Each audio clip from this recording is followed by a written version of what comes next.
You're listening to the Pace Radio Network, here at paceradio.net.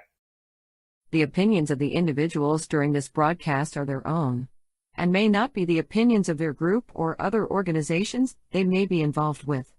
All medical advice during our broadcast is not a medical opinion and should be checked with your medical physician.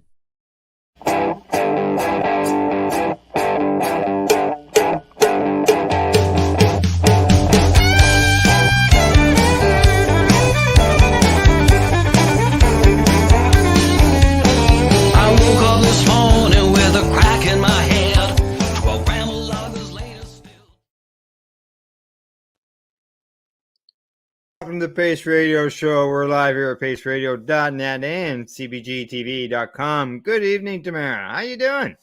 I'm good, Al. How are you doing today? You're not too bad. You seem a little relaxed. You didn't have to race home tonight. I did. I still got off at 5:30, but I mean, yeah, it's just the day was kind of, we've slowed down at work. It's not as busy because everybody's got their gardens on the grow, right? So we're not as busy. So it's not as hectic at work, but I got home and came straight to the computer. So I'm still wearing my coat, but I wore this all day. No, but to be fair, I wore this all day because it's dropped down to like 13 degrees here. So we went last week on the broadcast. It was like 31. It was 31 degrees last week on the broadcast, and even yesterday it was 27 degrees when I walked in the house after work. Yeah. And then we've got a low that's rolled in. So now it's like 13 degrees here. It's supposed to get down to 4 degrees. And we keep the doors open at work all day, right? The doors are wide open. So all of us were running around with coats on all day because it was chilly enough that we were not in our short sleeves. And I wore pants to work today for the first time in a month. So, because I'm wearing shorts and a t-shirt because it's been blazing hot. But yeah. So. All right. Two things before we get to our guest. We always hear about your dogs, and we hear and we see your dogs. It's not often we hear very much about your cats. Now, didn't one of them just escape the other day? Well, this morning. Oh, this morning. Oh. It was this morning I woke up and the little bugger was out on the roof. So the bathroom window is now having to be kept closed because she popped the screen out. Oh. And that's my Swedish cat, and that's the one that has never touched grass before. So, and she's not fixed. So again, I don't want any kittens. And to get her fixed, actually, I found out it's not going to cost me as much as I thought. So she's actually scheduled to be fixed now because I don't want kittens either, like, as much as I love them. But she's she's not ever going outside. She's a short hair exotic, Persian. So yeah. Right. Yeah, no, well, she got out, but thankfully she's too small to get off the roof, so she didn't. So she probably didn't get off, and probably she would never got off. And nobody else did. Yeah, because she's tiny, like, she's super small. So yeah, but so that was my excitement this morning. But when I woke up, it was like she's not here, something's up.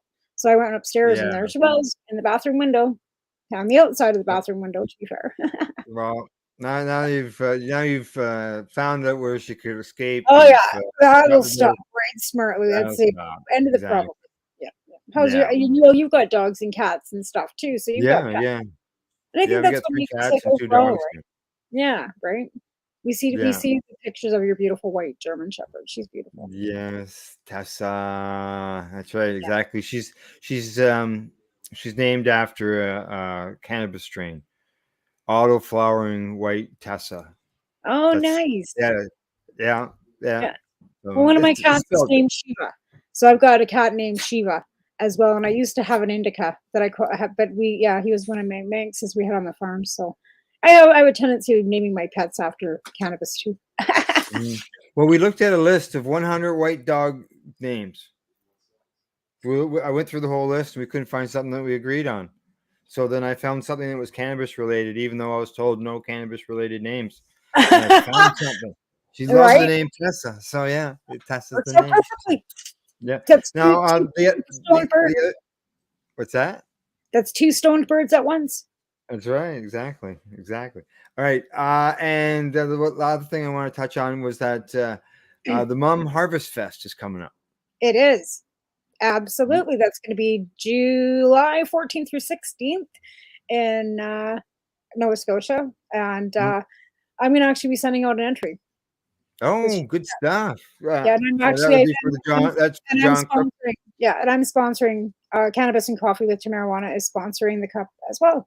So, Oh, and I nice. know that CBG TV, we're the network is also sponsoring as Yeah, well. exactly. CBG TV is involved with it. And talking about that, let's just run a little promo on the Mums Harvest Fest. Here we go. Is 420 camping your thing? Do you like cannabis cups? Want to learn more about cannabis? Enjoy music festivals? Living on the East Coast or looking for a really good reason to visit? Then Harvest Fest is calling your name. Join us the weekend of July 14th to 16th at Fox Mountain Camping Park in the Annapolis Valley, Nova Scotia, to meet like-minded people, have your cannabis questions answered, listen to great bands, and have a blast. Service lots available and camping is included in festival admission. $60 for the weekend or $30 for Friday and $40 for Saturday. Food trucks, hot showers, flush toilets, and accessible washrooms. Rolling contest sponsored by Canadian Lumber Limited, with chances to win a case of rolling papers and more throughout the weekend. For info about attending or vending, email chair@mumm.ca. Hope to see you there. That's awesome. You know, year after year, I keep saying I want to go, but then I look at the flights.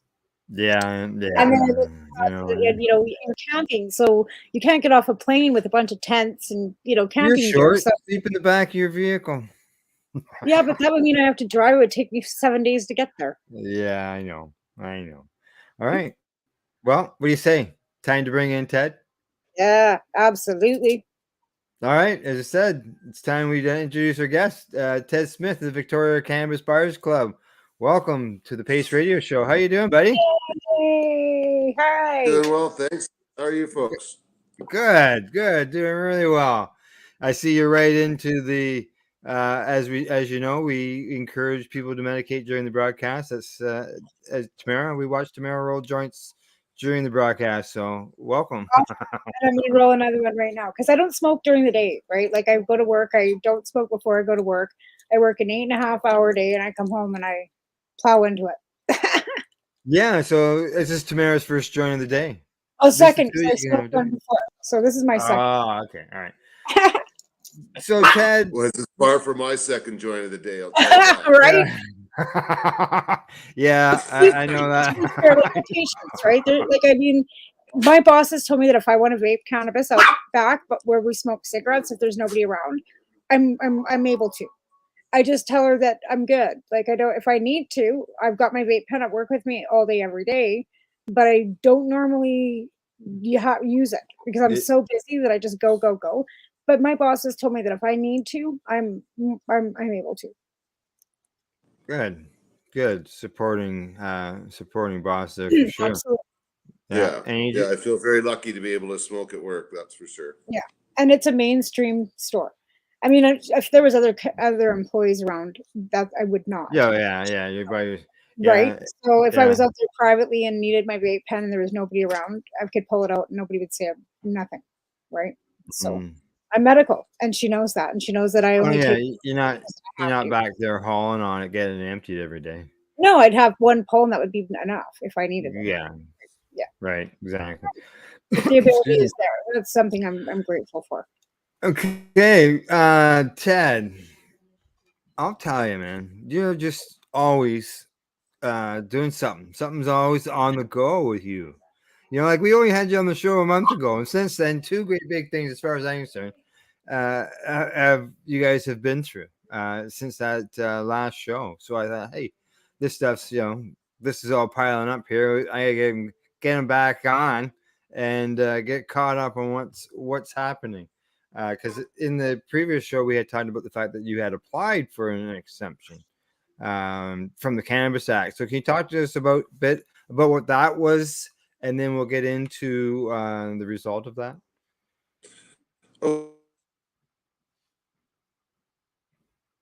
Uh-oh. Hang on, Ted.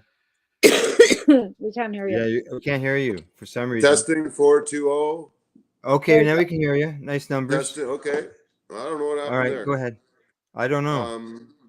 Okay. Well, yeah. So when legalization first came into effect, we realized we couldn't fit into it in any way that the club would have survived in any shape that would resemble what it exists, or it is. And so we actually, didn't have the money right away, but at a certain point came across some money and hired some lawyers and strategized with them about how to proceed. And it seemed as though the best way to proceed was to apply for an exemption from Health Canada and expect to get turned down on that application, and then apply for a judicial review. And take, basically take the government to court based on the evidence that was submitted as part of the exemption application. And so we were working with that on our lawyers when we got raided the first time. And then in the pardon? Can you hear me still? No, go ahead. It's just me. I'm clicking buttons over here and I'm messing things up on the video screen. Yeah, I can still hear you. So when we got raided the first time in November 2019, we were working on that, and then that actually got us a whole bunch of letters of support. Over 300 letters from our members, letters from our city council, letters from a bunch of drug researchers and other organizations. And so we submitted that. We finally got that in just a couple of years ago. And it not only included all those letters of support, but a bunch of affidavits from experts and the transcripts from the Howell decision, the Sean Howell decision in Alberta, because we wanted those transcripts on record so that Health Canada couldn't argue that they didn't know about this evidence in the judicial review.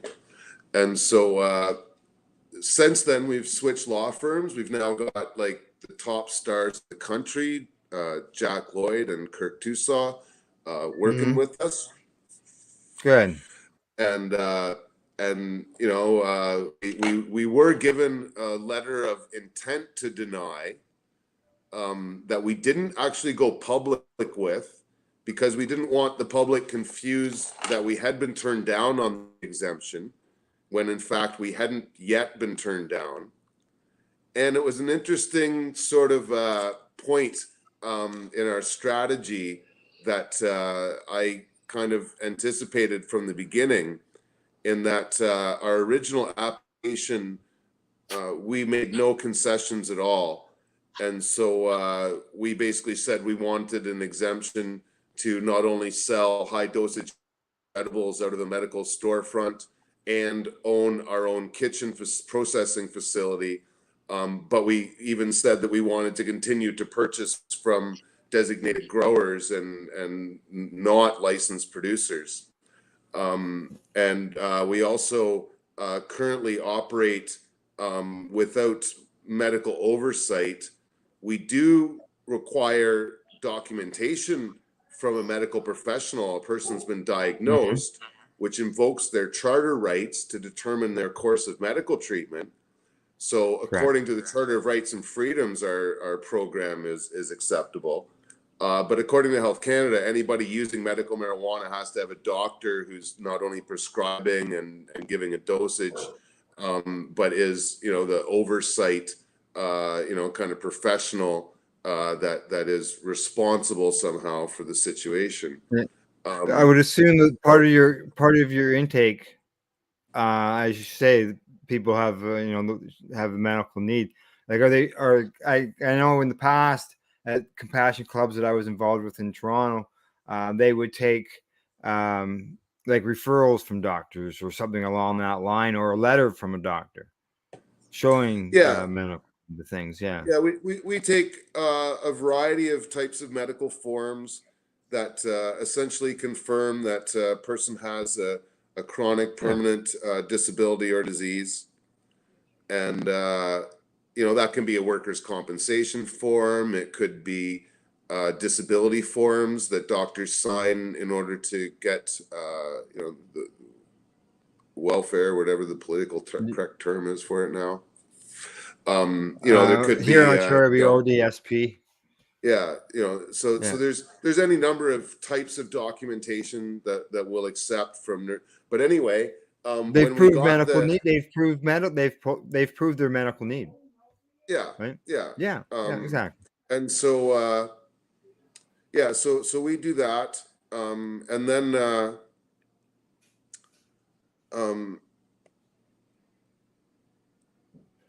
when we got the letter to deny, the two reasons Correct. that they cited, or sorry, intent to deny, when we got that letter, we wrote back to them and said, okay, their main two concerns were the illicit supply and the lack of medical oversight.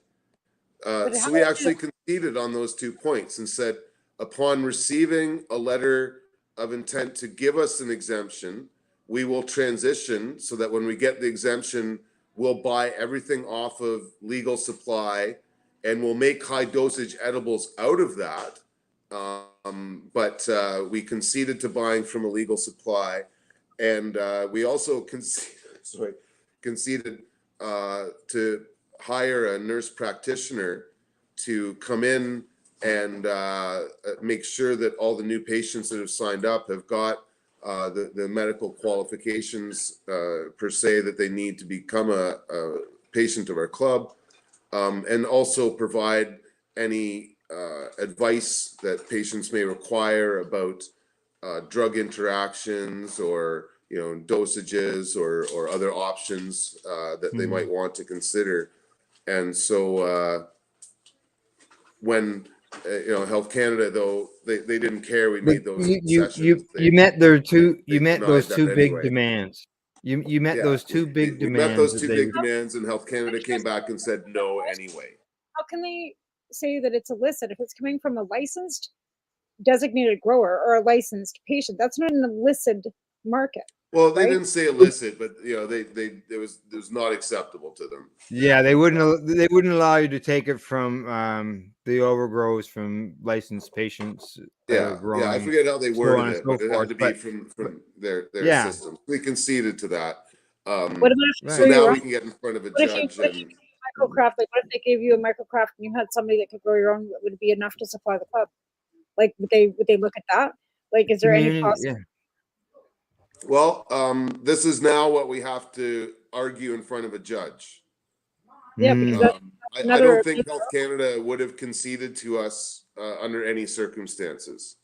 Really, because in the end, they cited that there is no public interest in granting us this exemption. When given all the letters of support we have from our city and our, the drug policy experts, and there couldn't be more public interest. So, we're happy to get with this one. I've got the article here. I got one of the articles here on there, and it says from them. It says David Pellman, who's the acting director of Health Canada, says, "I maintain that you have not demonstrated that the proposed exemptions are necessary for medical or scientific purpose or otherwise in the public interest, taking into account the objectives of the Cannabis Act and the existing licensing and medical access framework." What do you like? You had 300 patients speak to them. Like, what did they want? Well, and this is where we'll be putting the test to the judge as to what does make something in the public interest. Yeah, that will be the because we weren't coming at it from the scientific or research end. We were saying that we would like to see research done on this. That there should be enough research has been done already to start having pilot projects put in place, that we don't really need any more research, that this needs to be done in the public interest in the face of an opioid crisis that's spinning out of control. And so, the fact that is happening parallel to our fight in the strangest of ways will work out to our favor here, because there is enough evidence and research to put projects like this on the ground. but our government just isn't working in that direction. And so, Mhm. once again, we're going to go to the courts, and I'm very certain that we're going to have a judgment in our favor that will grant us an exemption. And, and at that stage, I imagine, sitting down with the judge and the Health Canada and, kind of deciding exactly how and why an exemption would work. But, I think we're a little bit off from that because they'll probably appeal, and there's a lot of other things going on here at the same time. So, Like, now here's another thing that it just blew my mind when I read this article, and it says that you guys argue that the current cap on THC is too low, given that some of the patients require higher concentrations of THC to treat serious health issues like cancer and chronic pain. They also say the storefront is necessary to improve access for patients. However, Health Canada says the same effect can be reached through multiple units of the same cannabis product until the desired dosage is reached. Like, holy In other smokes! Like, words, expect to spend $300 just to be able to get like enough milligrams into you in one night, and you'll die of diabetes before you're going to die of, get any relief. There's so much sugar in that stuff, and it's like, that's ridiculous. And the oil in the shatter, like, when you take that home, I guess, and make your own. But what and you know what I mean? You can purchase there's a few things about that statement that are infuriating, especially when Health Canada doesn't seem to think that there's a problem with people having that much. Like, they're not warning you and saying, "Oh, don't eat more than 10 milligrams because that's unsafe." That's what they should be saying. If 10 milligrams is unsafe, then they should be saying, like, that's the limit. Right? You shouldn't be taking more than that, or it's you're putting yourself at risk or whatever, right? But they're not. They're saying you can eat hundreds of thousands of milligrams if you can afford it. Yeah, that's exactly it. yeah, sure. That's another thing. Like, patients don't pay taxes on pharmaceutical. Why are we paying taxes on our medical cannabis? Oh, that's right, because it's recreational. The tax on it's ridiculous. Yeah. You need to give it's 20% tax on a vape. Yeah. Oh, I know. It's absurd. They say here part of it is because they say that, however, the provided information failed to indicate why the research could not be done by administering multiple units at once. Well, you still have to buy all those multiple units at once, and then you got to consume all those multiple. How are you going to consume friggin' a whole package, or not even? How are you going to consume 100 packages or 80 packages of gummies at once? And who can afford that at what that's saying? or $20 a piece? Yeah, no, it's frustrating. They made a big deal of that when we were never putting our stake on the research or scientific end.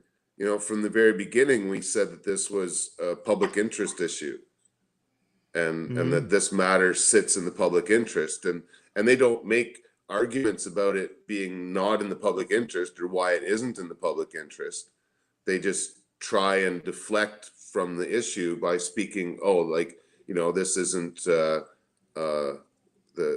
good research model. Well, it wasn't meant to be a research exemption in the first place. We said that research could be done, but that there was enough research already that has been done on the safety and efficacy of cannabis, in particular for the opioid crisis, to justify allowing this project to continue, given its long, safe record of operating.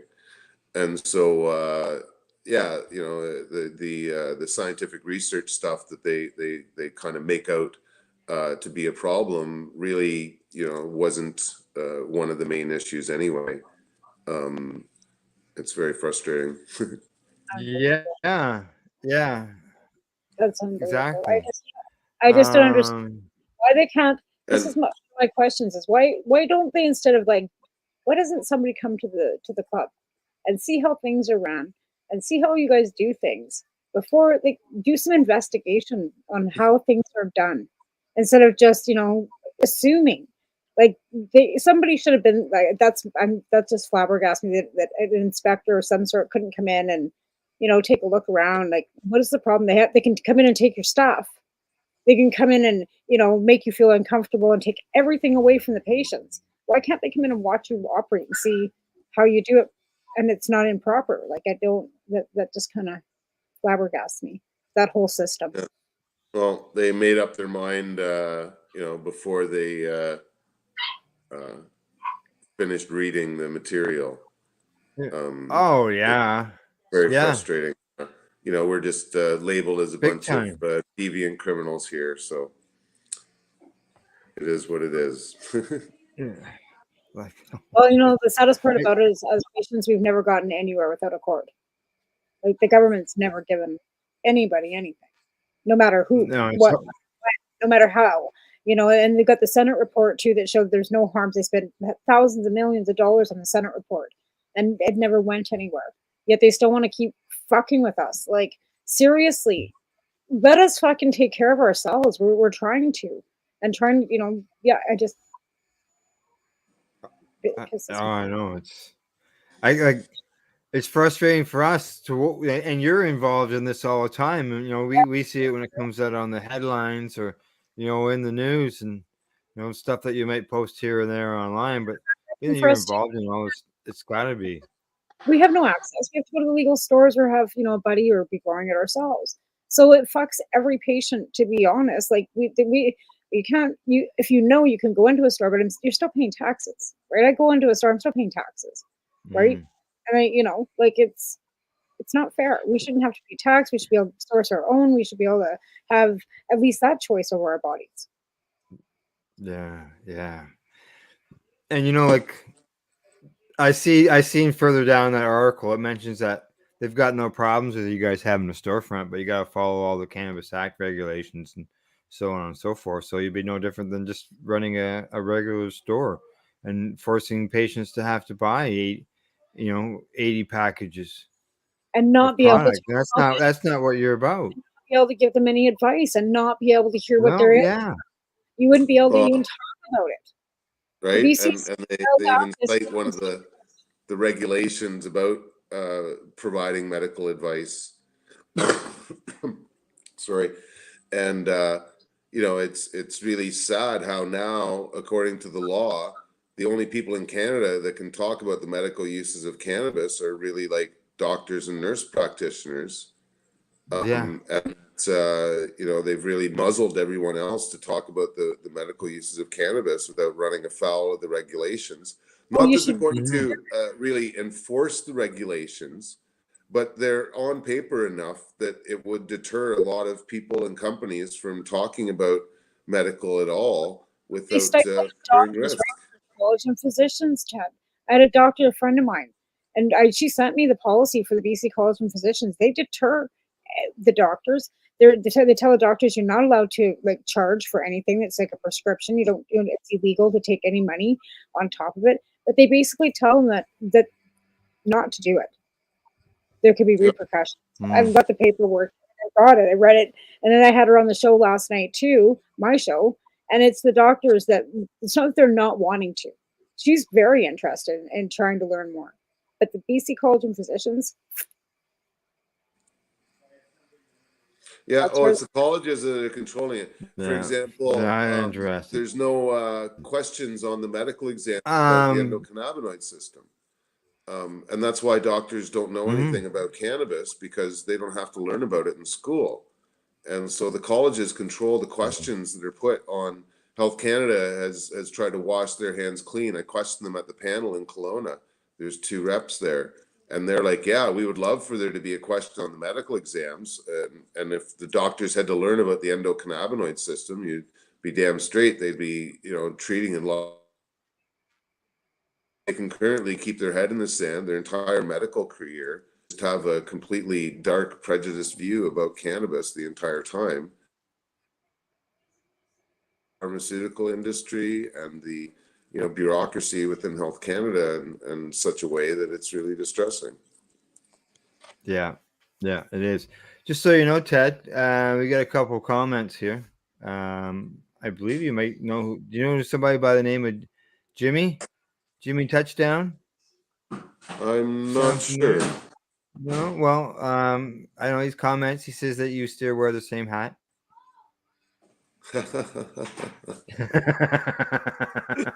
That's funny. Yeah, this is one of my dress-up hats. All right. Yes. Yeah. All right. What do you say we head to break? It's bottom of the hour. It's that time. Sound good? I see you nodding your head there, Tamara. All right, Yeah, off we go. We'll continue our conversation.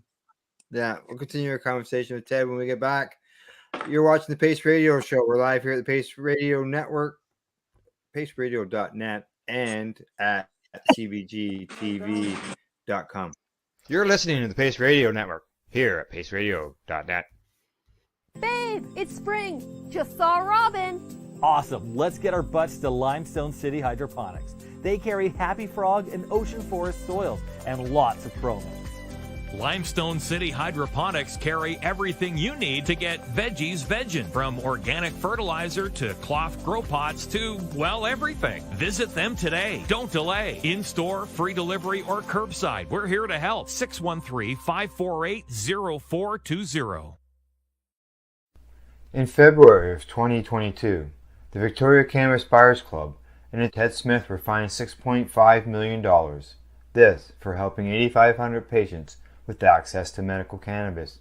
In our interview with Ted, he spoke to us about how people can donate to help in an upcoming court challenge. And here is part of that interview. From what I've seen lately, I believe that you've got something that you're trying to do as far as fundraising to deal with this next court challenge. For now, people can write checks directly to Jack Lloyd Law Corporation or send e-transfers to save the VCBC at gmail.com. I guess those are the two easiest ways for people to help right now. What do you find at paceradio.net? People advocating cannabis education. Enjoy the buzz of legalization with Campbellford Lifestyle Shop. From lights to plant nutrients, books, consumption accessories, and more, we've got all your basics to grow or consume cannabis. Visit our info center or take a look at our piercing services and body jewelry, now available in-store through Campbellford Lifestyle Shop, 17 Bridge Street West, Campbellford. Cannabis edibles are an effective way to manage pain and other ailments, especially when you deal with your trusted partner, Legacy 420, in Tyendinaga Mohawk territory. You see, we lab test every product on site to ensure proper dosage every time, which is critical when consuming cannabis edibles. All Legacy 420 edibles are made by our classically trained baker and chocolatier, and we also have super tasty vegan options. Our baker has been in the industry for 25 years. She's also a chocolatier. Everything from savory to sweet, your chocolate bars, brownies, butter tarts, you name it, we make it. Talk to our knowledgeable Cannatex about our incredible variety available. Give your trusted partners a call. Legacy 420 out on your road.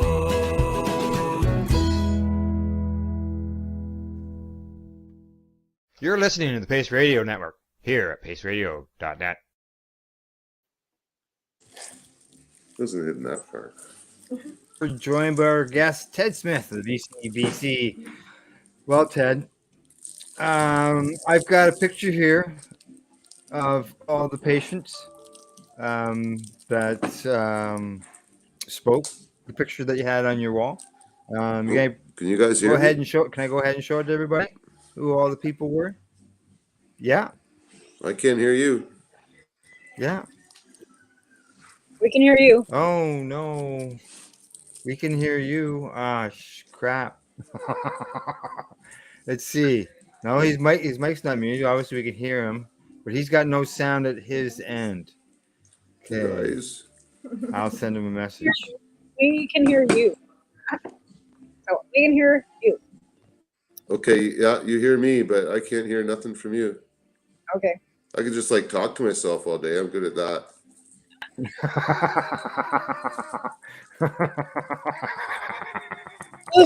Okay. No, you anyway, so you could.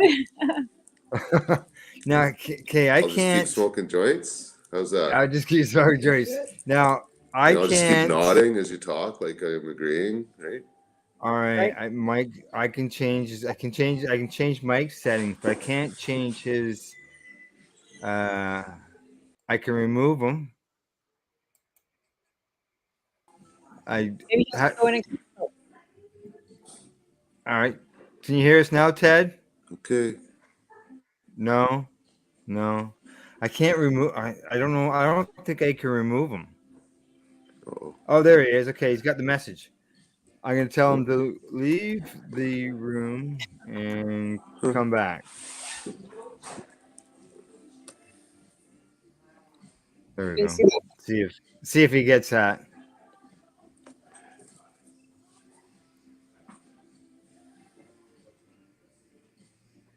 Okay. No. Check your messages.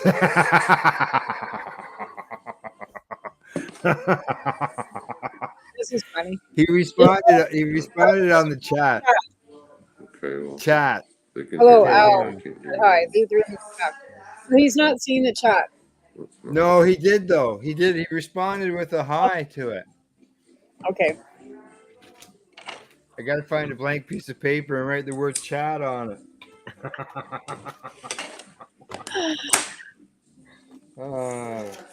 Right?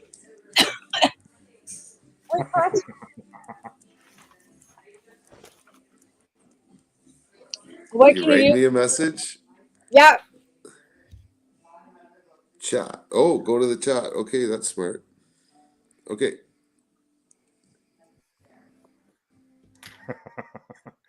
There. All right, you got the message. Good stuff. Okay. Yeah. See what happens when he comes back. Right. And then hopefully you can. That's a good. Back to the pen and paper, Al. Good job. Because that's exactly. We'll figure it out.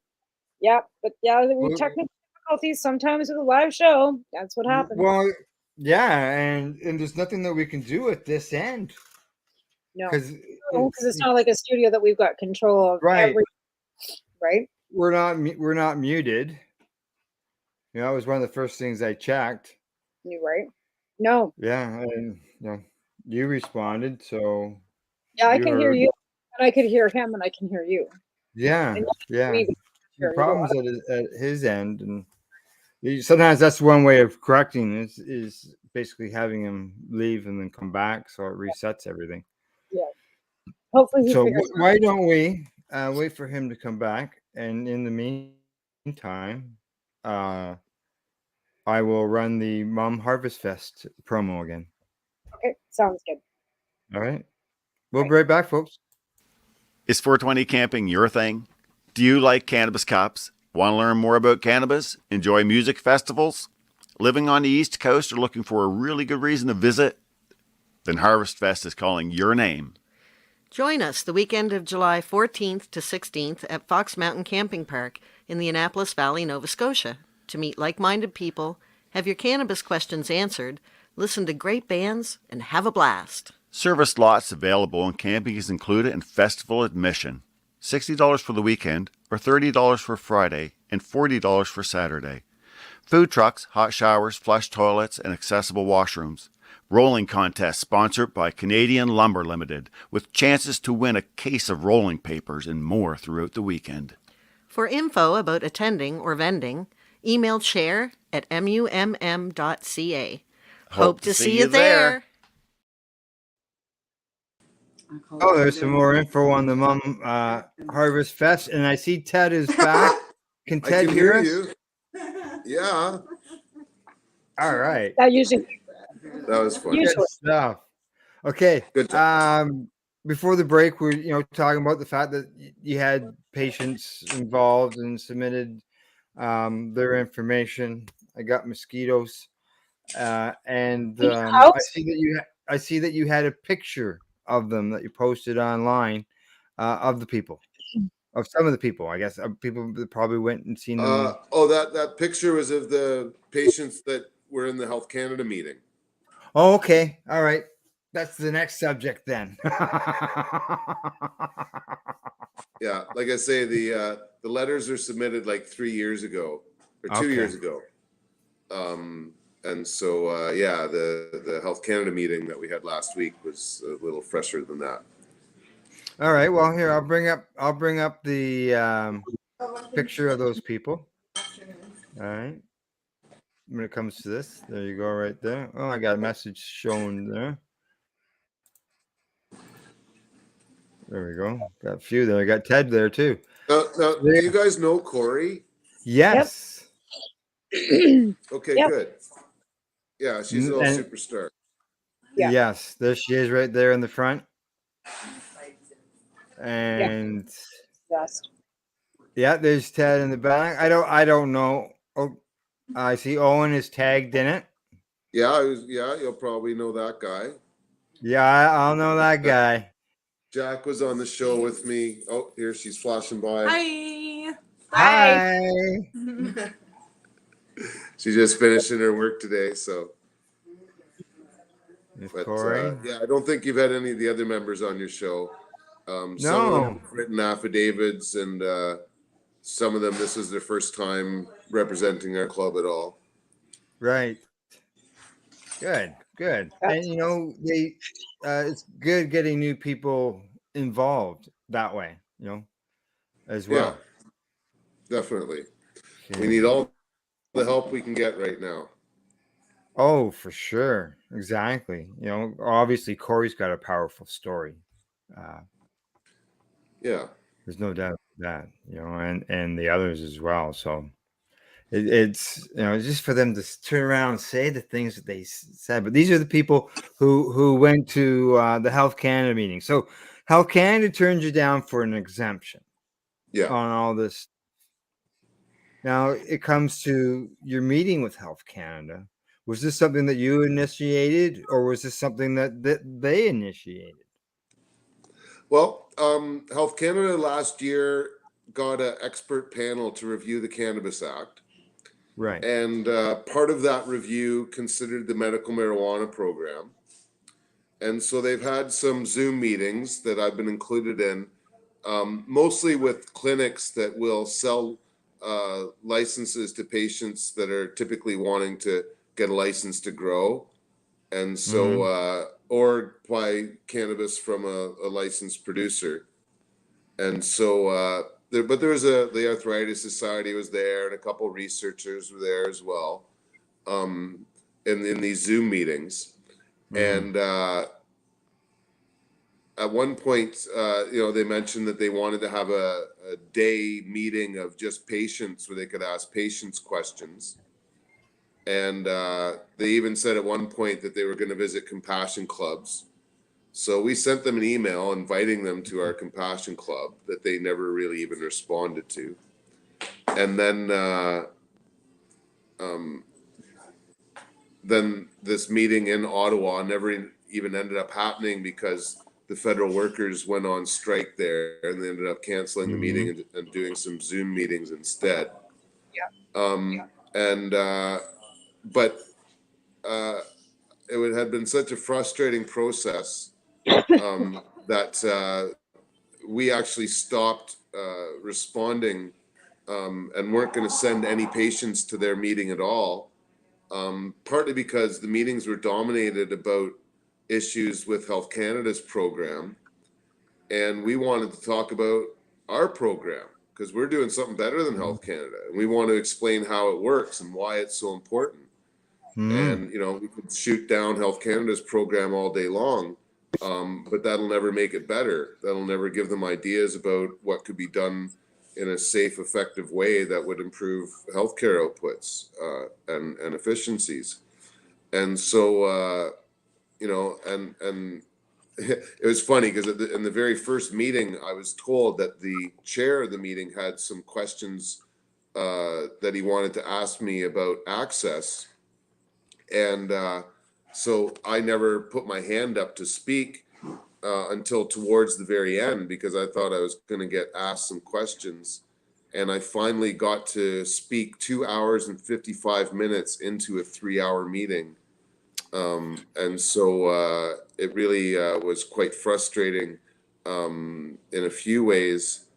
And so Health Canada sent us an email and said, look, like, you know, what's going on? We haven't heard back from you. And so I kind of sent a scathing email that said, look, like, this has just been lip service so far. You didn't come visit our Compassion Club, even though this expert panel came all the way to British Columbia and checked out harm reduction services and a safe injection site in Vancouver, but they didn't make the extra effort to come to Victoria to see a real Compassion Club and how it actually operated. Somebody deals with cannabis. Yeah, right. And so I said, you know, if you want to talk to Compassion Clubs, like, we're it. None of the other ones have survived, you know, the regulations that are in place. And so I said, if you wanted to give our members an authentic opportunity to speak to the issues, that they needed to dedicate an entire hour just to our organization. And they agreed to that. Oh. And so they pretty much agreed to everything that we requested, except they wouldn't let us make a video of the meeting itself. And so they didn't probably want to be on camera asking dumb questions, because a couple of them actually dumb what about questions. an audio recording? What about they wouldn't accept an audio recording either? They didn't want it to be recorded. The bureaucracy is a funny monster. Some people may have been recording while they were on their Zoom, or, you know, recording it some other way, like, but off to the side, you know, just have them have their phone there. But we weren't allowed to do that. Correct. Yeah. Okay. And so it was an interesting time. We started out with 4 of our patients sharing their stories for about 3 minutes each. Corey Yellen being one of them, and then we went to questions, and then I did a short summary at the end of it all. Most of the questions were actually directed towards me. Like, it started out with the chair even asking about the effect of the raids and saying, like, you've been raided, like, how does that affect the organization? And I'm like, I don't really care how it affects the organization. It affects the patients, because it makes them stressed out that their life is going to be at risk if they lose their source of medicine. And so, it puts us in debt, makes us work hard, and, you know, it's stressful in some sense, but it's a shadow of the stress and literal pain and anxiety that our membership goes through when we get raided and their source of medicines put at risk. And I'm like, that's why we will continue, you know, despite every raid. It's funny because a couple nights later, I had a dream about the situation, and that I was explaining it to somebody about, you know, what was going on, and that Health Canada asked me this question, and that when Health Canada asked me, you know, you got raided by the government, I just responded by wiping it off my shoulder like that. I don't know if you can see it on camera very well. Yeah, we saw it. You know? Whatever.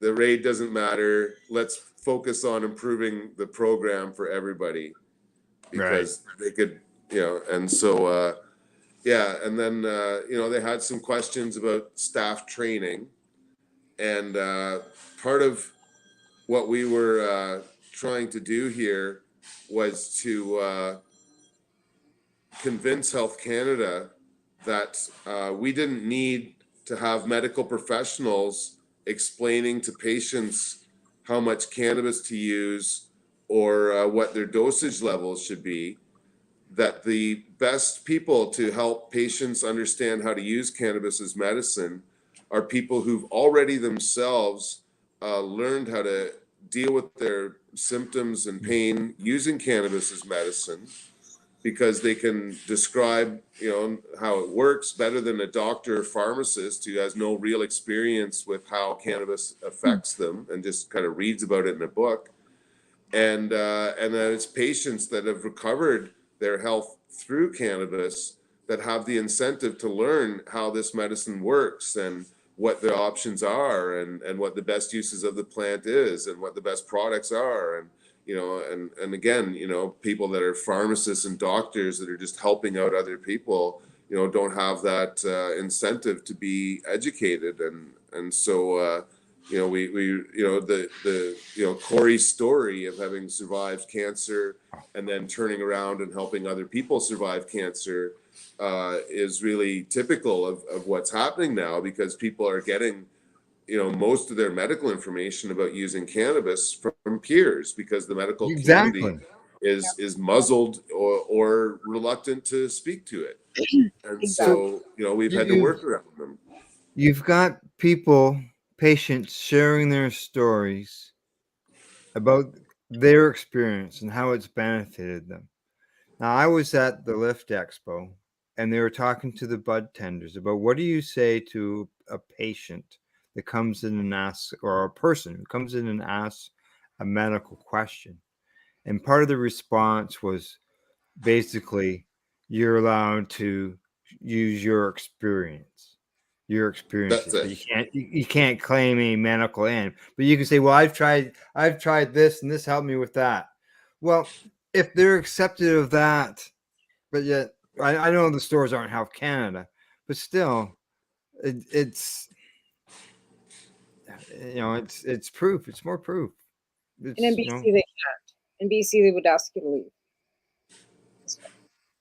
Yeah, it's just the Celebrate program that we've got through the BC government, because I've been gonna take it, right? Like it's Celebrate. You have to serve booze. You have to take a course called Celebrate in British Columbia. I think I mentioned this to you already, but yeah, it's a $35 online course, and they really put the line between medical and recreational, because they don't want the rec stores being liable, and they're not going to talk about any medical at all. Yeah, and that's where that, like you said, we said earlier in the first segment about the storefront that they would allow you to have, but you couldn't talk medical about it, and that's not right. So, so you've met with them, but they listen, but it's so hard to, hopefully that they heard you. Yeah, well, hopefully when they come out with the recommendations in the fall, they put in number of recommendations that would benefit us. Certainly if they put in the recommendations, something to the effect of having compassion clubs and medical storefronts, that would be a huge victory, especially if they were to recommend that the government provide grants and incentives for nonprofit societies to be the distributor. I think that would be huge. I don't think that they'll cite us in particular, but if we're the only compassion club operating and we participate in the program, it'd be hard for them to kind of deny that we were influential in those decisions. Even though there is a lot of pressure outside of our club for medical access to in storefronts, and for over 10 milligram limits. I think the pressure on the 10 milligram limit is great enough that we didn't even really focus on that so much as the medical storefront. Like in BC, we've even got Mike Farnworth now advocating that it should be higher than 10 milligram for recreation. We got the Ontario Chamber of Commerce competition bureau or whatever saying raise the limits.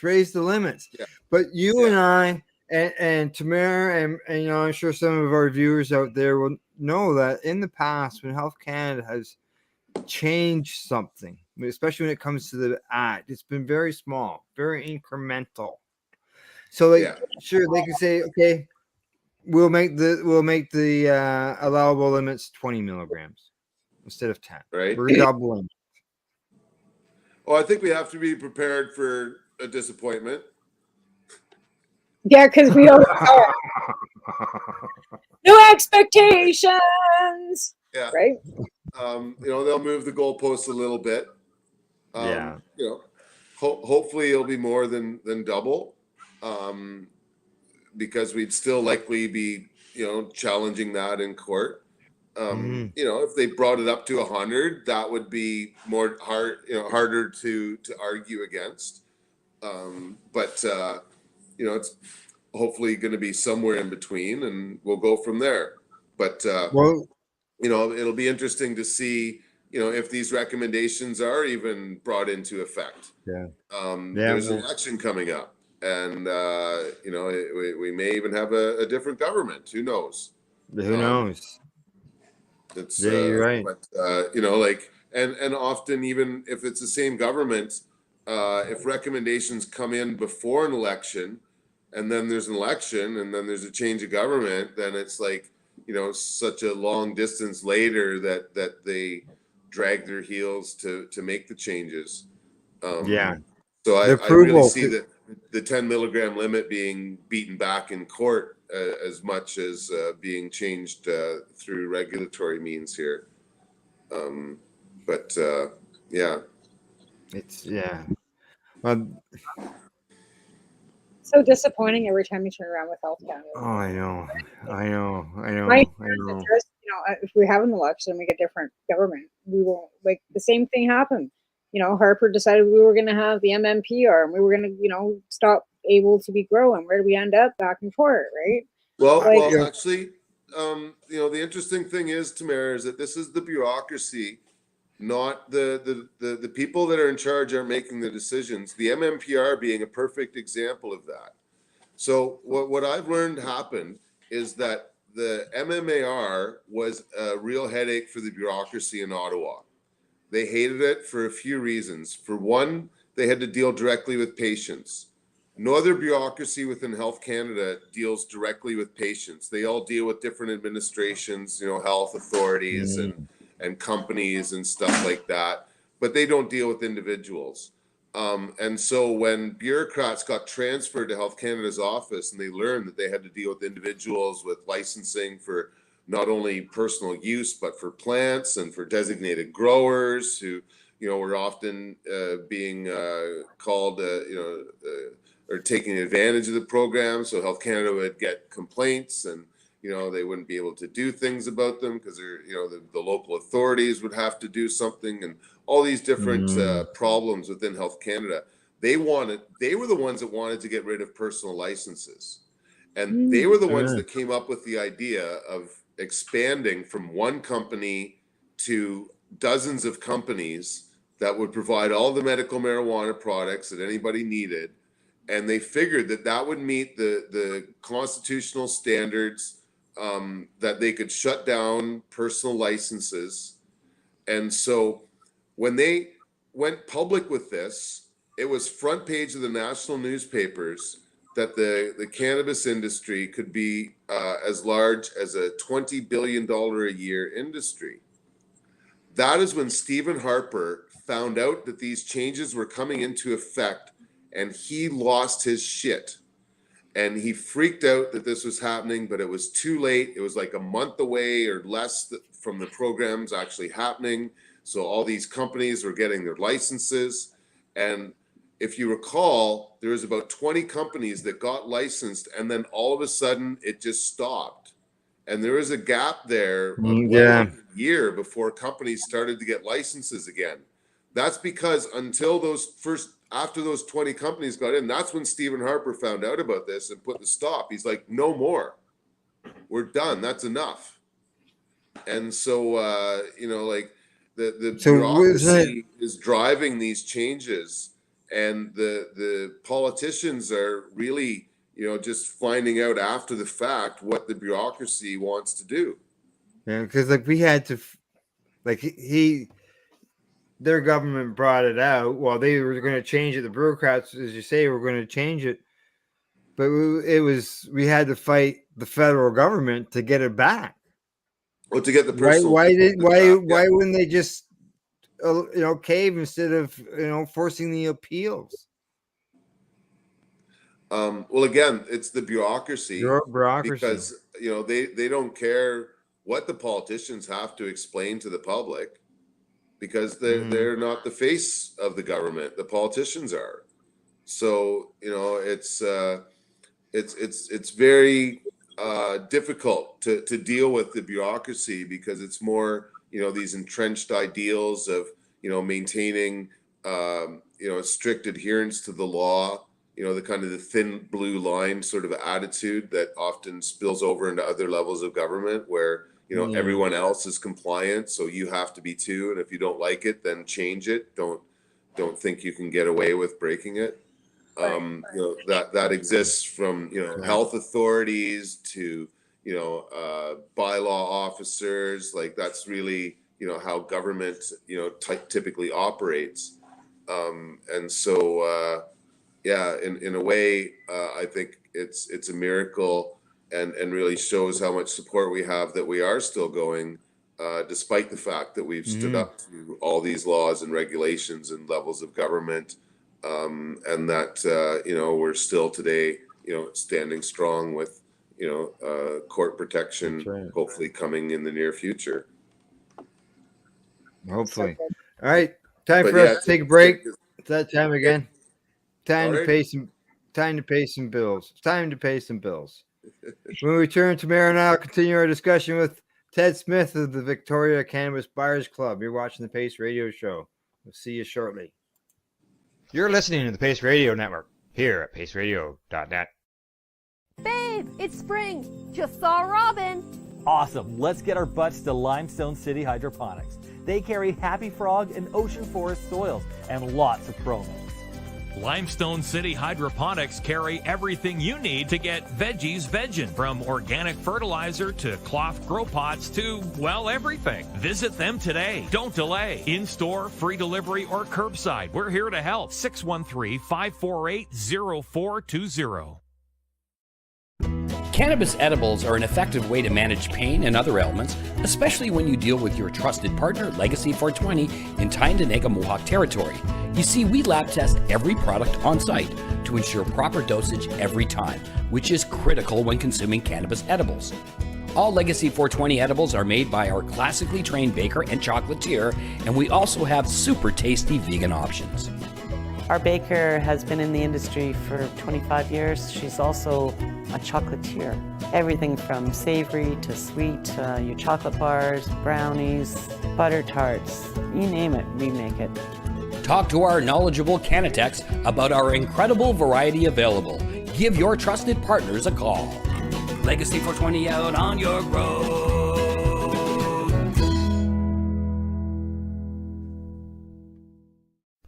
In February of 2022, the Victoria Cannabis Buyers Club and Ted Smith were fined $6.5 million. This for helping 8,500 patients with access to medical cannabis.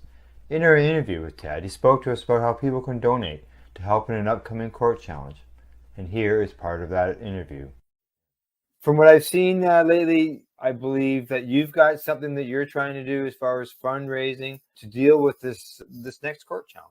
For now, people can write checks directly to Jack Lloyd Law Corporation or send e-transfers to Save the VCBC at gmail.com. I guess those are the two easiest ways for people to help right now. Pace Radio is the People Advocating Cannabis Education Radio Network.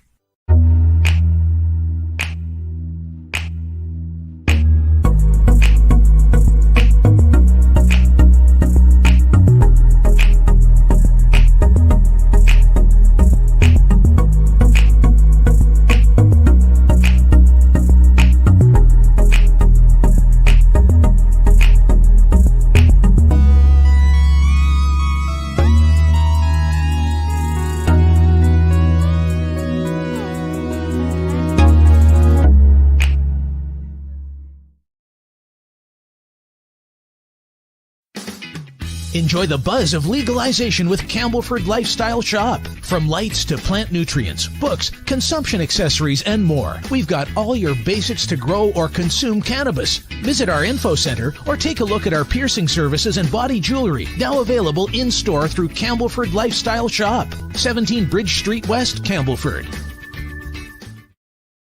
We are people advocating cannabis education here at paceradio.net.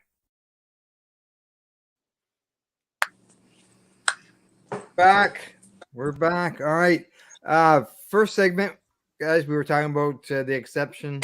Second segment, we were discussing meeting with Health Canada, and we watched a commercial there with some fundraising stuff. But I see on your Facebook wall you got some fundraising come up, something to do with pies in the face. Yeah, I've been thinking of doing this for a little while, but it seems like my birthday is going to be as good a chance as any for it. So last year, after the $6.5 million fine, money at the legislature, but they have all sorts of rules about fundraising on provincial territory, so we couldn't get away with it there.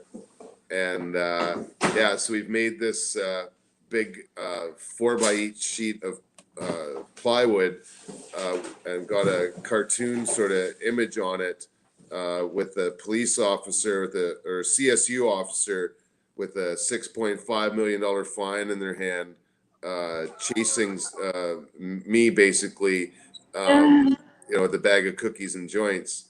And so we've got the faces cut out so people can just take their picture in the cutout. But I thought it would be really fun to do a pie in the face, in the cutout there, taking pictures with people and, having some fun and hopefully raising a bit of money for our legal defense fund in it.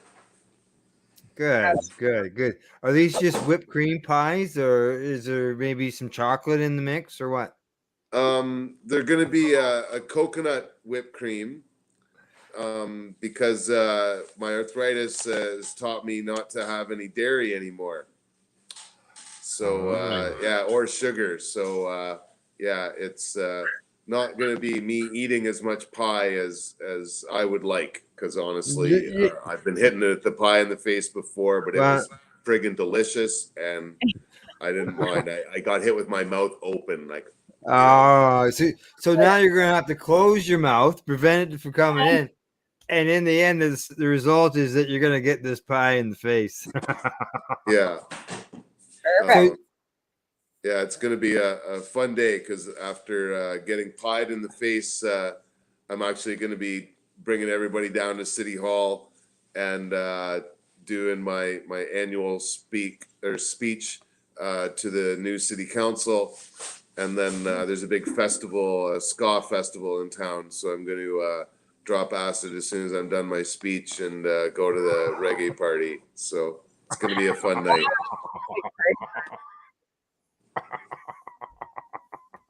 Right on. All right. Sounds fun. Yeah. It sounds like a good time. I'm looking forward to speaking to the new council. It's something that we've gotten a lot of support from our councils in the past. But right now, only 2 of the 9 on our city council have been there before. And I'm very you got familiar. that much of a turnover? That much Is of that a much of a turnover, turnover? yeah. 7? Wow, it was 7 the new biggest councils. turnover our council's ever seen. A bunch of them saw the writing on the wall and didn't run for re-election. And the ones that did run for re-election basically got burned and didn't get back on. So it was a bit of a purging really at our local. city council. There's a few things that happened. I don't know if you remember the statue of John A. MacDonald got took down at City Hall, and we got a lot of rich white old ladies here in town that didn't think too much of that. And then one of the councillors suggested that the city no longer fund Remembrance Day, and he got booted off council pretty hard. Anyhow, it's quite a new group. Yeah. The mayor, in fact, though, is the strongest supporter we've ever had. I met her when she became my employee when I worked with a group 25 years ago. We hired her as a consultant, and I've known one of the other councillors there just as long.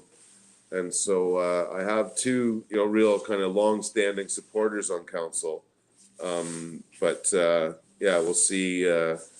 I'm not putting it to the test here to see how much they support me. I'm actually thanking them for a proclamation for International Medical Marijuana Day, which they give us pretty much every year. So it's kind of a formal meeting where I just, give them an update on what's been happening and, thank them for their support in the past and hope if we call upon them again that we will get help. But, it's a good opportunity for me to, for them to get to know me and see me speaking in public and before I do call upon them for any assistance that may be required.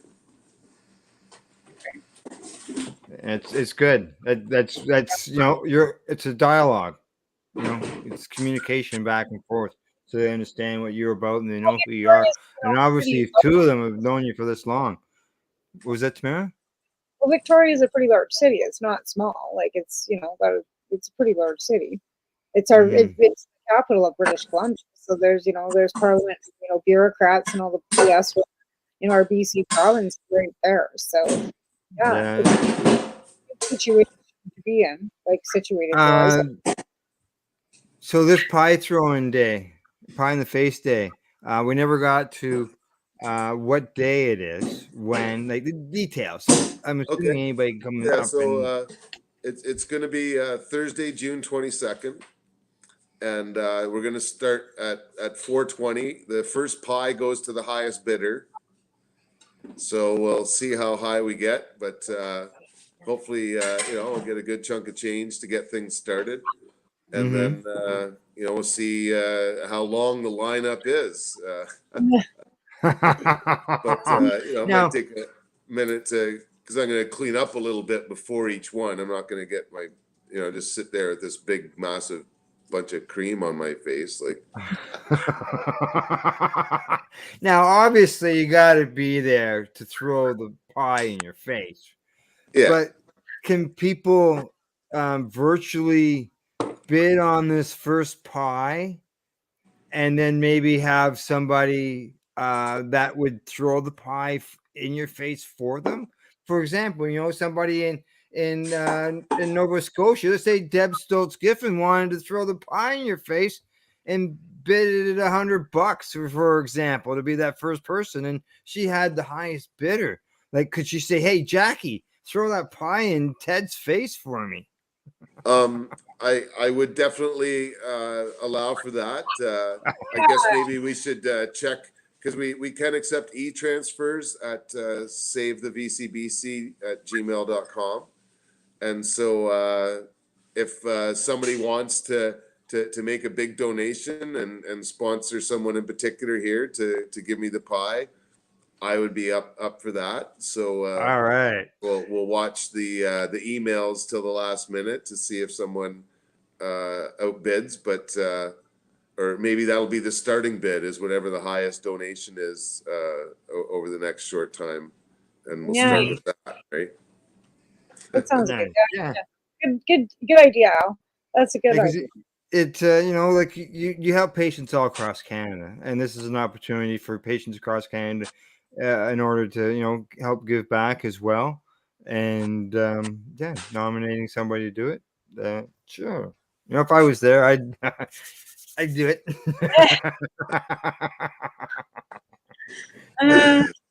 It's a fun thing to do, so I thought, it just seems like a really fun idea to do with my friends to, just kind of make a bit of a scene out of it, right? Like, sure, we get donations all the time, but it's, it's kind of fun to play it up a little bit with something like this, right? It brings people together, in a social setting, to talk, whatever, learn something from somebody else. Right. Exactly. Yeah. So is there any update at all as far as, is there anything to update when it comes to the CSU injunction? No, we're waiting for the province to respond to the injunction and lawsuit, and I think they've still got another month or so to respond, and then a court date will be set. That'll happen before the judicial review of the exemption, and so at least the injunction part should happen before the review. So we've kind of got really 3 legal proceedings happening right now, because we're disputing the fine that we were given. We filed the lawsuit and injunction, and we filed for judicial review of the exemption denial. And so it's going to be interesting to see kind of how these three different legal developments proceed over time, and whether judges really start to collaborate together in their decisions to tell the government to back off and change the laws to make them more amendable to the Constitution. So it's going to be and I'm very confident in our legal arguments. It's just a matter of really surviving until we get our due day in court. Correct. And I'm really hoping that the all of the different legal proceedings that we've taken and other things that have happened will convince the government not to proceed with coming after our landlord with the fine, because that's the real vulnerable point in this whole equation. So because they could come after your new landlord, couldn't they? If they find the new landlord with $100,000 fine, he might get a little squeezy. But I can see. Hopefully we've done enough to prevent that action, and as long as that doesn't happen, we can survive. Our sales are hurting just like everybody else's, with inflation and everything else in the world not making it easier for anybody. But that being said, our survival depends on what happens whenever we get in front of a judge, because that day will be coming here. Exactly. It costs money to turn that light on behind you. Yeah. Right? Yeah, exactly. Yeah, no, luckily we're a big and strong enough organization that we've shrunk, but we're not disappearing like many others. And but the extra cost of the raid, and then like Jack and Kirk aren't charging us an extraordinary amount. They're actually charging us a monthly fee instead of an hourly rate, because they're putting in so much time we'd never be able to afford them at an hourly rate. So they've been really generous, but there's still lawyers. It's still a couple grand a month. It's like not pocket change. It's like another employee. That's right. And representation like that costs money. Yeah, and they're the best, so couldn't ask for any better. Right.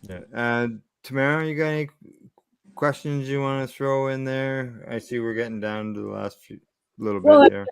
It's still like it appalls me that we're still here having to fight like this, and that medical has just been left to the wayside. But I want to thank you for and appreciate all the hard work that you do for everybody, because it wasn't for you stepping forward and going to court and with Owen and everybody else.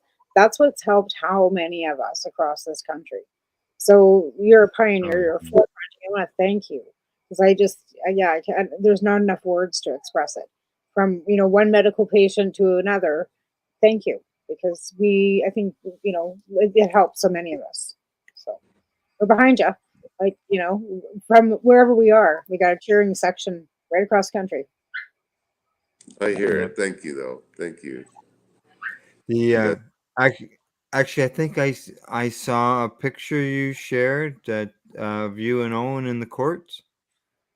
Was it on your wall? Well, that might be a little bit of an older one. There's a bunch of pictures from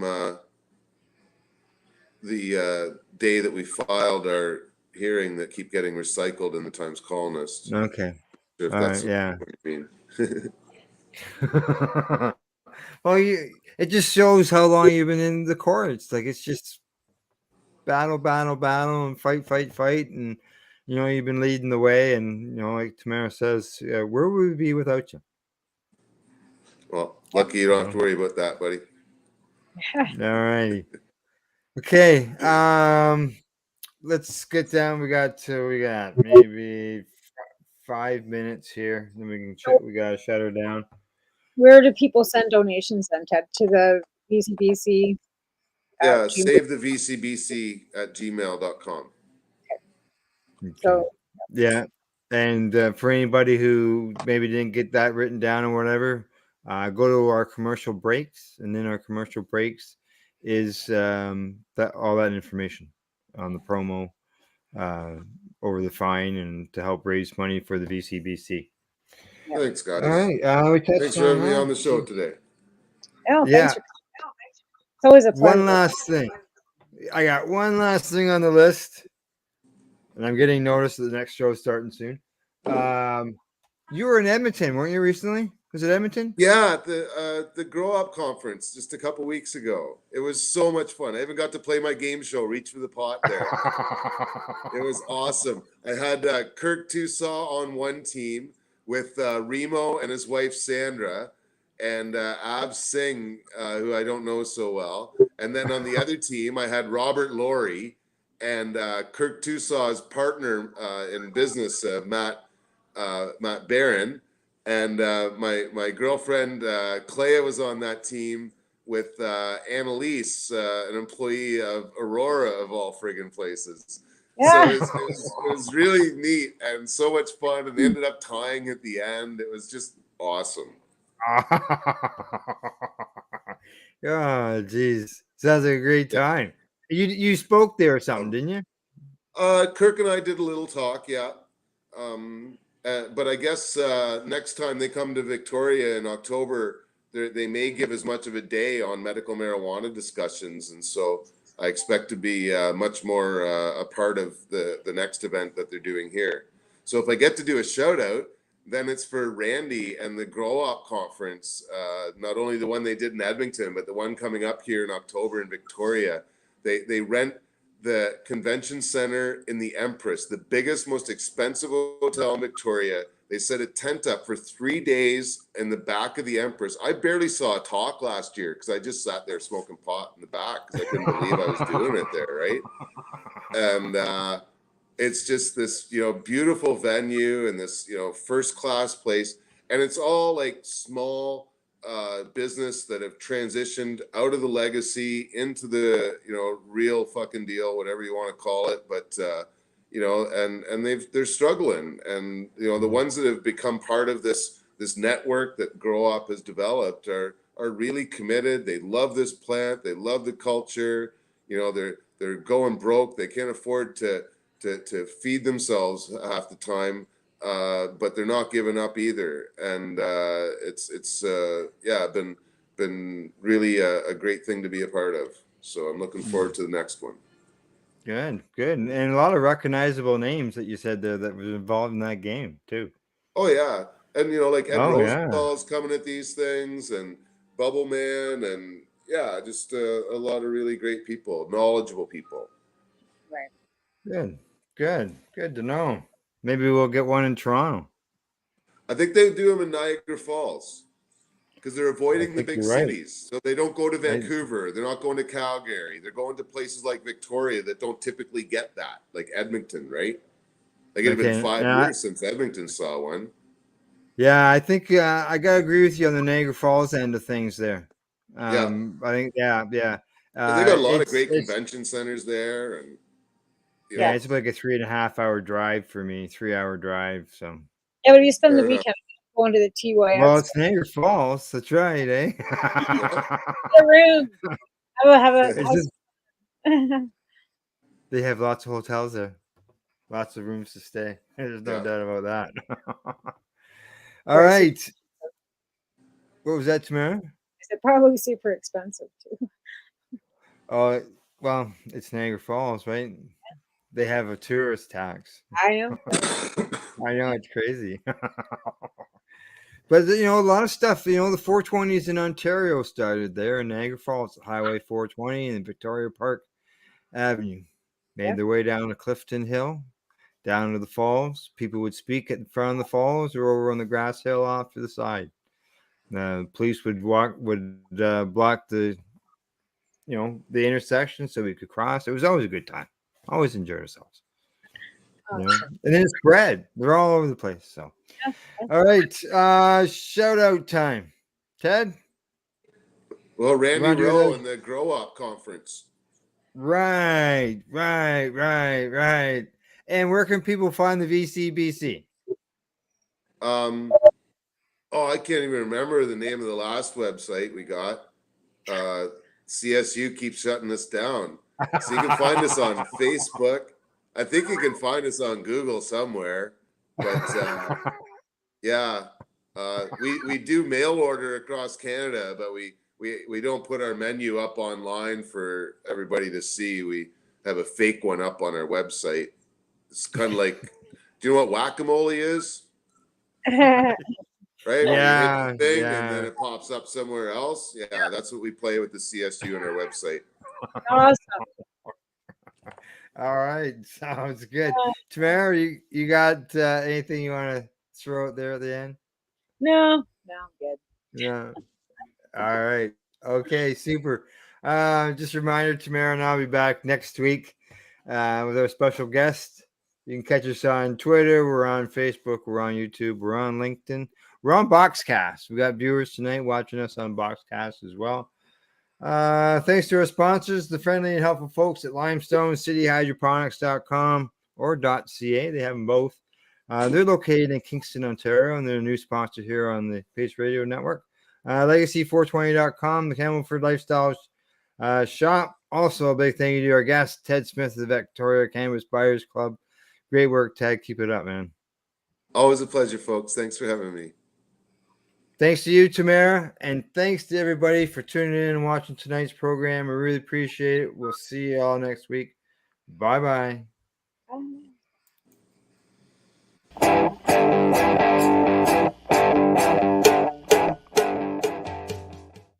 The opinions of the individuals during this broadcast are their own, and may not be the opinions of their group or other organizations they may be involved with. All medical advice during our broadcast is not a medical opinion and should be checked with your medical physician. You're listening to the Pace Radio Network here at paceradio.net.